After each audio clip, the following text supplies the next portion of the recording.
Baru-baru ini warga Sarawak yang sedang berburu di hutan dikejutkan dengan suara aneh yang muncul dari dalam lubang kayu di semak belukar Sungai Kelawit, Sarawak, Malaysia.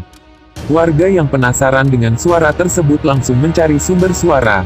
Setelah dicek, ternyata suara aneh itu dari dalam batang pohon. Saat dilihat dari dekat ternyata itu sepasang ular piton berukuran raksasa sedang kawin. Ular yang dijuluki anaconda Sarawak itu kawin dengan ular piton jantan yang ukurannya lebih kecil. Ular raksasa itu pertama kali ditemukan seorang pemburu bernama Tinsung Ujang 60 tahun. Menurut Tinsung, dia harus memanggil beberapa temannya untuk membantu membawa ular raksasa itu pulang ke rumah.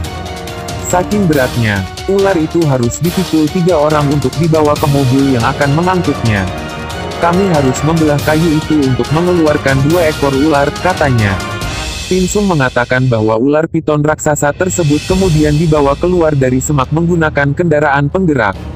Kami tunjukkan kepada penduduk setempat sebelum dagingnya dibagikan secara merata ke penduduk desa dan tani setempat. Menurut Tinsung, daging ular merupakan lauk yang lezat bagi warga setempat. Terima kasih telah menonton video dari Info Unik dan Kreatif Channel. Jangan lupa klik subscribe untuk melihat video selanjutnya. Terima kasih.